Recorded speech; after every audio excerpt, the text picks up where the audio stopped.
हमारे मोहल्ले में एक नया ब्यूटी पार्लर खुला है जो बहुत ही मशहूर हो रहा है। उस पार्लर से जो भी लड़की तैयार होकर आती है उसकी 2 महीने के अंदर शादी हो जाती है। उस लड़की के आते ही मेरे पार्लर पर भीड़ कम होने लगी, पहले के मुताबिक ना के बराबर होती है। मैं सोच में पड़ गई कि उसके मेकअप में ऐसी कौन सी बात है। फिर एक दिन मैं पुराने कपड़े पहनकर और दुपट्टा ओढ़कर उस पार्लर में चली गई। मैं हैरान हो गई जब उस पार्लर वाले ने मुझसे कहा कि तुम पहले अंदर वाले कमरे में जाओ। जैसे ही मैं उस कमरे के अंदर गई तो मैं उसके अंदर का नजारा देखकर चौंक गई। उस कमरे के अंदर मेरा नाम नगमा है और मैं बहुत गरीब परिवार से हूँ। मेरी 4 बहनें हैं, इसीलिए घर का खर्चा बहुत मुश्किल से होता है। इसीलिए मैंने अपनी पढ़ाई भी पूरी नहीं की। घर में परेशानी होने की वजह से मुझे भी घर से बाहर निकलना पड़ता है ताकि मैं भी बाहर जाकर कोई नौकरी कर सकूं और अपने घर का खर्चा उठा सकूं। मैं घर में सबसे बड़ी हूं। मुझ कम पढ़ी लिखी लड़की को नौकरी कोई देता नहीं। अगर कोई मुझे नौकरी देता भी तो वो लड़की समझकर देता है और मैं किसी से भी फिजूल में मदद नहीं लेती हूँ। मैं बहुत खुददार लड़की हूँ और इज्जतदार लड़की हूँ। अभी तक इसीलिए धक्के ही खा रही हूँ। जैसे तैसे करके मुझे एक बैंक में नौकरी मिली जिसकी 10,000 महीने की सैलरी है। मैंने पूरे महीने मेहनत और लगन से काम किया। जब सैलरी लेने की बारी आई तो बैंक के मैनेजर ने कहा, हम 2 महीने की सैलरी नहीं देंगे, तुमसे अभी तक ठीक से काम नहीं आता, पहले ठीक से काम करना सीखो। मैंने वो नौकरी भी छोड़ दी। ऐसी नौकरी से क्या फायदा जो मेहनत करके भी टाइम पर सैलरी न दे सके। ऐसा लगता है जैसे मेरी किस्मत मेरा साथ ही नहीं दे रही। मैं कोई भी काम करती हूँ तो वो काम हमेशा उल्टा ही होता है। मेरी माँ मुझे सब्र करने को कहती और तसल्ली देती, बेटा एक दिन सब कुछ ठीक हो जाएगा। मगर मैं बहुत थक चुकी थी। एक दिन मुझे एक कॉलेज से फोन आया कि तुम कल अपना इंटरव्यू देने आ जाओ। मैं बहुत खुश हुई। फिर मैं अगले दिन ऑटो रिक्शा में बैठकर अपने इंटरव्यू के लिए जा रही थी तो रास्ते में ऑटो रिक्शा खराब हो गया। ऑटो रिक्शा को ठीक होने में बहुत टाइम लगा और मैं इंटरव्यू देने लेट पहुंची। जैसे ही मैं प्रिंसिपल सर के ऑफिस में गई तो वो बहुत गुस्से में थे। उन्होंने मुझसे कहा कि हम तुम्हें ये नौकरी देना चाहते थे पर तुम बहुत देर से आई हो, तुम बहुत लापरवाह लड़की हो और हम ऐसी लापरवाह लड़कियों को ये नौकरी नहीं दे सकते। मैं रोती हुई प्रिंसिपल के ऑफिस से निकलकर बाहर रोड पर बैठकर रो रही थी क्योंकि मुझे उस नौकरी की बहुत सख्त जरूरत थी। तभी वहाँ पर एक फकीर आया। उसने मुझसे भीख मांगी। मेरे पास जितने पैसे थे मैंने उस फकीर को दे दिए। उस बाबा ने मुझसे पूछा, बेटा तुम यहाँ बैठकर क्यों रो रही हो? तब मैंने उस फकीर बाबा को सारी बात बताई कि आज मुझे इस कंपनी में नौकरी नहीं मिली, मैं अब बहुत निराश हो गई हूँ। फिर उन्होंने मुझे दुआ दी कि तुम्हारी शादी इस कॉलेज के प्रिंसिपल से हो जाए। बाबा की ये बात सुनकर मैं हंसने लगी कि ऐसे कैसे हो सकता है। उस प्रिंसिपल में और मुझ में तो जमीन आसमान का फर्क है। मेरे पास पैसे नहीं हैं। जो पैसे थे वो मैंने फकीर बाबा को दे दिए, इसलिए मुझे पैदल ही अपने घर को जाना पड़ रहा है। वैसे ये भी मेरे लिए अच्छा ही हुआ क्योंकि रास्ते में एक पार्लर की दुकान के ऊपर बोर्ड लगा हुआ था जिस पर लिखा था कि यहाँ पर काम करने के लिए लड़कियों की जरूरत है और मैं उस ब्यूटी पार्लर के अंदर चली गई। मुझे उस ब्यूटी पार्लर में सामान पकड़ने और सफाई करने का काम मिल गया। पार्लर नया नया खुला था। मैं पार्लर पर जाने लगी और काम भी करती और सीखती भी रहती।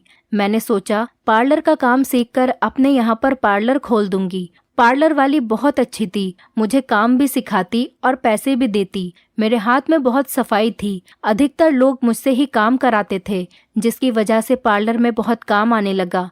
पार्लर के बाहर वो फकीर रोज वहाँ पर आता जिसको मैंने पैसे दिए थे। वो फकीर रोज मेरे पार्लर से निकलने से पहले ही वहाँ आकर खड़ा हो जाता और मैं रोज उसको पैसे देती और वो मुझे वही दुआ देता जो उसने मुझे पहले दी थी। मैं उसकी इस दुआ पर हंसने लगती।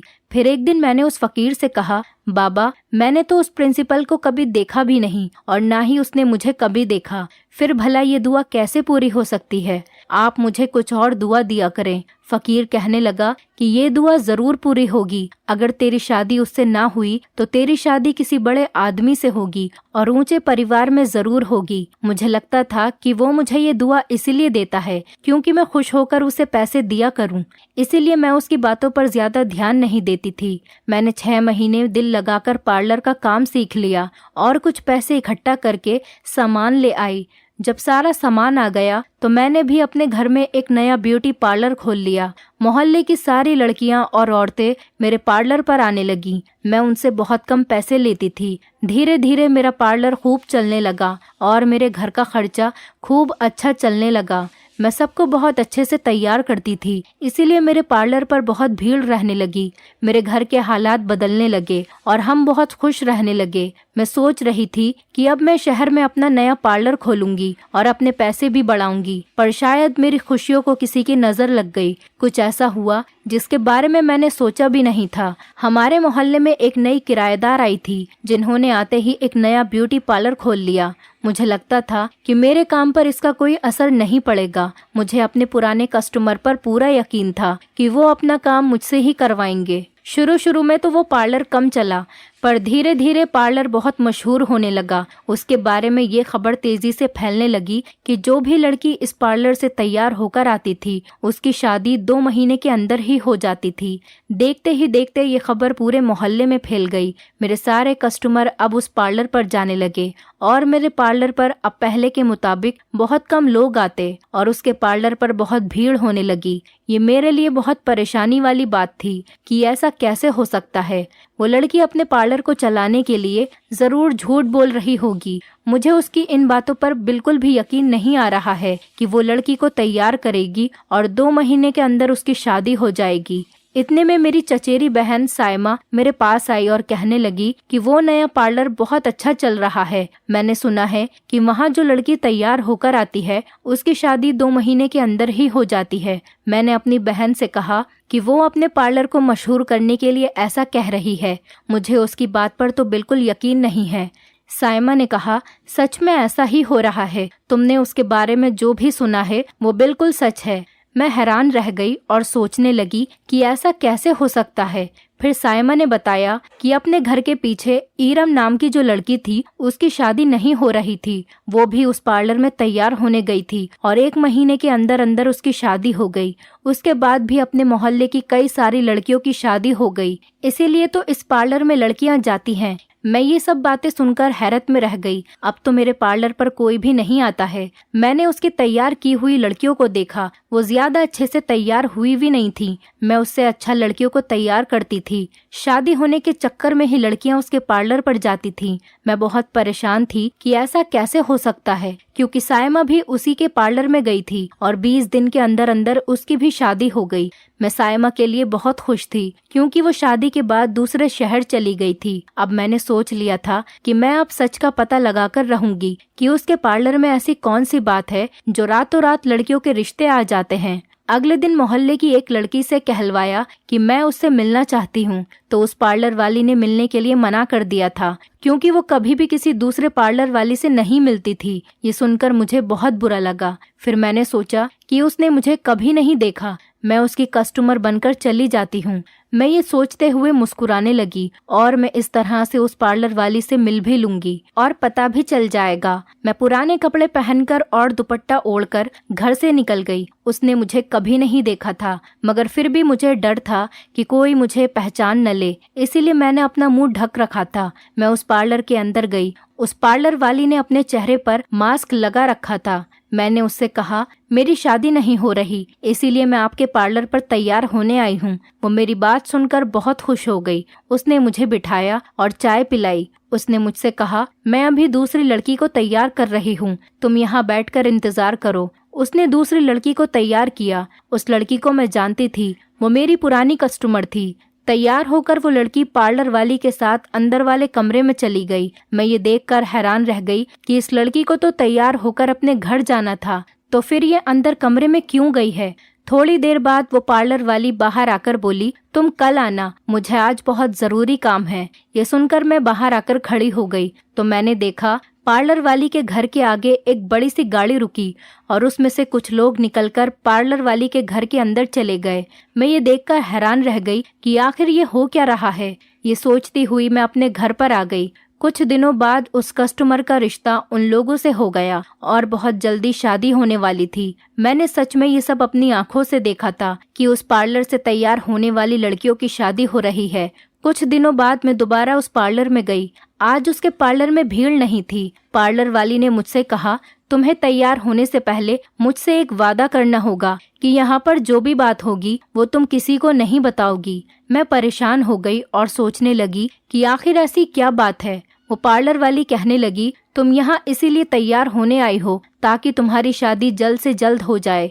मैंने कहा, हाँ ऐसा ही है। तो वो कहने लगी, तो तुम्हें तैयार होने से पहले मेरे साथ अंदर वाले कमरे में जाना होगा, फिर ही मैं तुम्हें तैयार करूंगी। मैं बहुत परेशान हो गई और उसके साथ अंदर वाले कमरे में चली गई। मुझे कुछ समझ में नहीं आ रहा था कि ये सब क्या चल रहा है, शादी होने से इस कमरे का क्या राज है।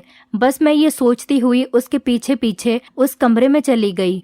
कमरे में जाते ही मैं हैरत में रह गई कि कमरे में बहुत सारे लोग थे, जिनमें से ज्यादातर लड़के ही थे। पार्लर वाली ने मेरे कान में कहा कि तुम्हें जो लड़का पसंद है मैं उसी से तुम्हारी शादी करा दूंगी। मुझे बहुत गुस्सा आया और मैं उसको पकड़कर कमरे से बाहर ले गई और पूछने लगी कि ये सब क्या है। तो पार्लर वाली बोली, ये मेरे साइड का बिजनेस है, मैं रिश्ते भी करवाती हूँ। मेरे पास हर तरह का रिश्ता है, जैसा भी लड़का तुम चाहती हो उसी तरह के लड़के से मैं तुम्हारी शादी करा दूंगी। इस मोहल्ले की सभी लड़कियों की शादी मैंने ही तो करवाई है। इस बात को सुनकर मुझे कुछ समझ आया कि ये क्या बात है। शायद ये रिश्ते कराने का काम भी करती है, इसीलिए पार्लर खोला है। और इसके दोनों काम बहुत अच्छे चल रहे थे और बहुत पैसे कमा रही थी। वो शायद अपना रिश्ते वाला बिजनेस आगे बढ़ाने के लिए ही पार्लर चला रही थी। हालांकि मैंने तो सोचा था कि पता नहीं वहाँ क्या होता होगा, पर ये तो बड़ी आम सी बात निकली। खैर, मैंने उससे कह दिया कि मैं रिश्ते के बारे में सोचकर बताऊंगी और वहाँ से अपने घर चली आई। अब मैं ये सोच रही थी कि मुझे कोई और काम करना चाहिए। दूसरा पार्लर होते हुए मेरा पार्लर नहीं चल सकता। मैंने अपना पार्लर बंद कर दिया और इस शहर को छोड़कर अपने मामा जी के यहाँ एक दूसरे शहर चली आई। उन्होंने मुझे एक होटल में रिसेप्शन की नौकरी दिलवा दी और मैं अगले दिन से अपनी नौकरी पर जाने लगी। मुझे वहाँ पर काम करते हुए 1 महीना ही हुआ था कि अचानक मुझे वहाँ ईरम अपने शौहर के साथ नजर आई। वो पहले से ज्यादा कमजोर हो गई थी। मैंने ईरम को आवाज लगाई तो उसका शौहर उसे वहाँ से ले गया। जाते जाते ईरम ने मुझे एक इशारा किया। मैं उसका इशारा समझ नहीं पाई, शायद वो मुझसे कुछ कहना चाहती थी। मुझे बहुत अजीब लगा। मैंने अपनी ड्यूटी पूरी होने का इंतजार किया। वो लोग हमारे होटल में रहने आए थे। जिस कमरे में वो थे, मैंने उस कमरे का दरवाजा बजाया, मगर उसके शौहर ने दरवाजा नहीं खोला। मैंने कहा, मुझे ईरम से मिलना है। उसने कहा, यहाँ कोई ईरम नहीं है, यहाँ मेरी बीबी शबीना है। मैं परेशान होते हुए वहाँ से वापस आ गई। मैंने ईरम को शादी के बाद पहली बार देखा था और उसका शौहर मुझे उससे मिलने नहीं दे रहा था। रात को जब वेटर उस रूम में खाना देने गया तो उसने मुझे एक लेटर लाकर दिया। मैंने उस लेटर को पढ़ा तो उसमें लिखा था कि नाजिया, मेरी मदद करो, मैं बहुत परेशान हूँ। उस पार्लर वाली ने मेरे साथ धोखा किया है। तुम वहाँ जाकर उस पार्लर का राज सबको बताओ ताकि और लड़कियों की जिंदगी बर्बाद होने से बच जाए। मैं उस लेटर को पढ़कर कुछ समझ नहीं पाई कि ईरम मुझसे क्या कहना चाहती है और वो किस मुश्किल में थी। उसकी इस परेशानी का उस पार्लर वाली से क्या ताल्लुक है। मैं बहुत परेशान हो गई और मैंने सोचा कि मैं सुबह को ड्यूटी पर जाऊंगी तो सबसे पहले ईरम से मिलूंगी। वहां जाकर पता चला कि वो लोग वहां से चले गए हैं। मुझे तो ये भी नहीं पता था कि ईरम अपने घर वालों से बात करती भी है या नहीं। मैंने ईरम के माँ बाप से बात करके पूछा, क्या ईरम से आपकी बात होती है? तो उन्होंने कहा, हाँ 2-3 दिन में बात हो जाती है। वो अपने शौहर के साथ बहुत खुश है। मैंने इस पार्लर वाली के बारे में पूछा तो वो कहने लगी, उसका काम तो वैसा ही चल रहा है, आज भी उसके पार्लर में भीड़ रहती है। मुझे कुछ समझ नहीं आ रहा था, मैं क्या करूं? बाहर से तो सब ठीक लग रहा था, लेकिन कुछ तो गड़बड़ थी। एक तरफ मेरी नौकरी थी और दूसरी तरफ बहुत सारी लड़कियों की जिंदगियों का सवाल था। आखिर इतनी मुश्किल से तो मुझे नौकरी मिली थी। अगर मैं घर वापस जाती तो मेरी नौकरी चली जाती और मेरे लिए अपना घर चलाना भी बहुत मुश्किल हो जाता। लेकिन मुझे पार्लर वाली के राज का भी तो पता करना था। मुझे तो कुछ समझ में नहीं आ रहा था। आखिर मैंने फैसला लिया और मैं नौकरी छोड़कर अपने घर आ गई। वहाँ सब कुछ वैसा ही था, उसके पार्लर पर वैसी ही भीड़ थी। अगले दिन मैं उस पार्लर वाली के पास गई और उससे कहा कि मेरी शादी करवा दो। पार्लर वाली बहुत खुश हुई कि कोई कस्टमर आया है। फिर वो मुझे अंदर वाले कमरे में ले गई और कहा, जो लड़का तुम्हें पसंद है मुझे बता दो, मैं उसी से तुम्हारी शादी करवा दूंगी। मैंने वहाँ एक लड़के को पसंद किया और वापस घर आ गई और अगले ही दिन उस लड़के के माँ बाप को पार्लर वाली हमारे घर लेकर आ गई। मैंने अपनी अम्मी अब्बू को पहले ही सारी बात समझा दी थी, इसीलिए उन्होंने शादी के लिए 1 महीने को कहा, लेकिन लड़के वाले चाहते थे कि शादी 8 दिन के अंदर अंदर हो जाए। शादी का सारा खर्चा भी वो उठाने के लिए तैयार थे और दहेज की भी कोई डिमांड नहीं थी। पार्लर वाली ने कहा कि ऐसा अच्छा लड़का कहाँ मिलता है जो दहेज भी नहीं ले रहा और शादी में कुछ भी खर्च नहीं करवा रहा। पर मुझे तो टाइम चाहिए था ताकि मैं सब कुछ पता कर सकूं। सबसे पहले मैंने उन लड़कियों का पता करवाया था जिन लड़कियों की शादी उस पार्लर से हुई थी, क्योंकि मैं उनके घर वालों से मिलना चाहती थी। सबसे ज्यादा शादियां हमारे मोहल्ले की ही लड़कियों की हुई थी और हैरान करने वाली बात तो ये थी कि वो लड़कियां शादी के बाद एक बार भी अपने घर पर नहीं आई थीं। फोन वो 1-2 दिन में करती रहती थी। यही बात मुझे सता रही थी और मैंने सारी बात पता करने की ठान ली। मैंने उस पार्लर वाली से दोस्ती करना शुरू कर दिया। मैंने उससे कहा, मैं तुम्हारे पार्लर पर फ्री में काम करूंगी, तो वो बहुत खुश हुई। धीरे धीरे 1-2 हफ्ते के अंदर ही मेरी वजह से उसके पार्लर में बहुत भीड़ रहने लगी। मैं बहुत अच्छे से तैयार करती थी। मैंने एक बात नोटिस की थी कि वो हमेशा गरीब लड़कियों की ही शादी करवाती है। अमीर लड़कियां भी अक्सर उसके पास आती थीं, मगर वो कभी भी उनसे शादी के बारे में कोई बात नहीं करती थी। एक दिन एक लड़की को वो पार्लर वाली अंदर वाले कमरे में ले गई। मैं भी पार्लर में थी, पर मुझे उस कमरे में जाने की इजाजत नहीं थी। फिर भी मैं चुपके चुपके उनके पीछे चली गई। मैंने अंदर देखा तो मेरे पैरों के नीचे से जमीन खिसक गई। अंदर तो वही लड़के बैठे हुए थे। अक्सर लड़कियों को वही लड़के दिखाती थी।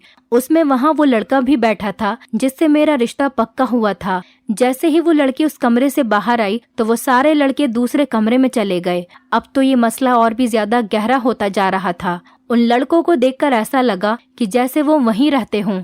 बहुत मुश्किलों के बाद मुझे बस इतना ही पता चला कि वो पार्लर वाली धोखेबाज है। जिन लड़कों से लड़कियों की शादी करवाती है वो लड़के फ्रॉड हैं। लेकिन सवाल ये था कि अगर वो लड़के यहीं रहते हैं तो फिर वो सारी लड़कियां आखिर किसके साथ दूसरे शहरों में रहती थीं।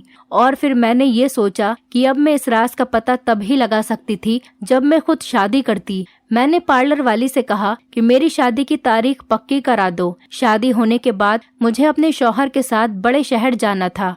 मैंने अपने पास एक छोटा वाला मोबाइल और एक कैमरा छुपाकर रख लिया था। शादी के बाद वो मुझे भी दूसरे शहर ही ले गया। मुझे जो फोन मेरे माँ बाप ने दिया था वो फोन उसने मुझसे छीन लिया और मुझसे कहा कि मैं तुम्हारी बात तुम्हारे माँ बाप से अपने सामने करवा लूंगा। इस घर से तुम बाहर नहीं जा सकती। मेरा शक यकीन में बदल गया और अब मुझे ये पता करना था कि ये लड़कियों के साथ क्या करते हैं। वो अपने सामने मेरे घर वालों से बात करवाता और मुझसे कहलवाता कि तुम मेरे साथ बहुत खुश हो और सब ठीक है, और मैं ऐसा ही करती। वो दूसरे कमरे में सोता था और जब भी उसको कोई फोन आता तो वो बाहर जाकर बात करता था। एक दिन मेरा शौहर बाहर गया तो मैंने उसके कमरे में छुपाकर कैमरा लगा दिया। फिर एक दिन पार्लर वाली आई और मुझसे कहने लगी, तेरा शौहर तुझसे परेशान है, इसलिए तुझे डिवोर्स देना चाहता है और मैं तेरे लिए दूसरा रिश्ता लेकर आई हूँ। इसके बाद जब पार्लर वाली और वो लोग दूसरे कमरे में बात कर रहे थे तब मैंने छुपकर उनकी सारी बातें सुन ली, जिससे मुझे उनका सारा प्लान पता चल गया और मैं समझ गई कि आखिर ये चक्कर क्या है। दरअसल वो पार्लर वाली लड़की गरीब लड़कियों की शादी अपने ग्रुप के साथियों से करवाती थी जो दूसरे शहर में जाकर लड़कियों को तलाक देते थे और उन्हें अमीर और अय्याश लोगों को बेच दिया करते थे। उस लड़की ने अपना पार्लर भी हमारे छोटे से मोहल्ले में इसी वजह से खोला था ताकि गरीब लड़कियों को अपना शिकार बना सके, क्योंकि उससे पहले भी वो किसी और मोहल्ले में ये सब कुछ कर चुकी थी और अब वो हमारे मोहल्ले से निकलकर जाने वाली थी। उसके ग्रुप में 12 लड़के थे और वो उन्हीं 12 लड़कों से बार बार लड़कियों की शादी करवाती थी। दूसरे शहर में जाकर बिकने वाली लड़कियों पर अपने घर वालों की गरीबी का दबाव होता और उन्हें ये भी पता होता था कि अब तलाक के बाद हमारा रिश्ता होना बहुत मुश्किल होगा। उन्हें इस गंदे काम को करने के अच्छे खासे पैसे मिलते थे जिनको वो महीने के महीने अपने घर वालों को भेज दिया करती थीं और अपना मुंह बंद करके उन लोगों से यही कहती थीं कि वो तो अपने शौहरों के साथ बहुत खुश हैं। उनके गरीब परिवारों को पैसे मिलते थे और उनको अपनी बेटी की तरफ से तसल्ली भरे अल्फाज मिलते थे, जिस वजह से उन्हें यही लगता था कि हमारी बेटी बहुत खुश है और हमारा दामाद भी हमें बहुत समझता है और उन्हें ये पता ही नहीं चल पाया कि उनकी बेटियां किस दलदल में जा फंसी हैं और हर रात वो किस तरह की दरिंदगी को बर्दाश्त करती हैं। मैं तो ये सब सुनकर हैरान रह गई और उसी वक्त मैंने अपने दिमाग को झटका दिया और मौके की नज़ाकत को समझते हुए मैं भागकर अपने कमरे में गई जहां मैंने अपना वो मोबाइल छुपाकर रखा था। मैंने उस मोबाइल से फ़ोन करके तुरंत पुलिस को बुला लिया। पुलिस ने उस जगह पर आकर छापा मारा और उन दोनों को गिरफ्तार कर लिया। उनके कमरे में लगे हुए कैमरे की वजह से उनकी सारी बातें उसमें रिकॉर्ड हो गई थी, जो कि पुलिस के पास एक पुख्ता सबूत था। उसके अलावा भी मैंने बहुत सारे सबूत इकट्ठे किए थे। वो सारे सबूत भी मैंने लाकर पुलिस को थमा दिए। पुलिस ने मेरे शहर में फोन करके उस लड़की के पार्लर पर छापा मारकर उनके बाकी साथियों को भी गिरफ्तार कर लिया और उस लड़की से उन सारी लड़कियों का पता भी लिया जो अब तक इस दलदल में धंस चुकी थीं। पुलिस की कार्यवाही के बाद वो सारी लड़कियां रिहा हो गईं और पुलिस ने अपनी निगरानी में उन सारी लड़कियों को उनके घर पर पहुंचाया। इरम भी वापस आ गई थी। उसने मेरे गले लगकर मेरा बहुत शुक्रिया किया क्योंकि मेरी वजह से वो गैंग पकड़ा गया था और सारी लड़कियों की जान उस दरिंदगी से बच गई थी। इरम ने बताया कि मेरा शौहर उस दिन मुझे उस होटल में किसी को बेचने गया था, लेकिन तुम्हारे मुझे पहचानने की वजह से उसका प्लान फ्लॉप हो गया और वो उस दिन मुझे बेच नहीं पाया और उसके बाद से शायद अभी तक वो आदमी जो मुझे खरीदना चाहता था वो हमारे शहर की तरफ नहीं आ सका, जिस वजह से मैं इस दलदल में फंसने से अभी तक बची हुई थी।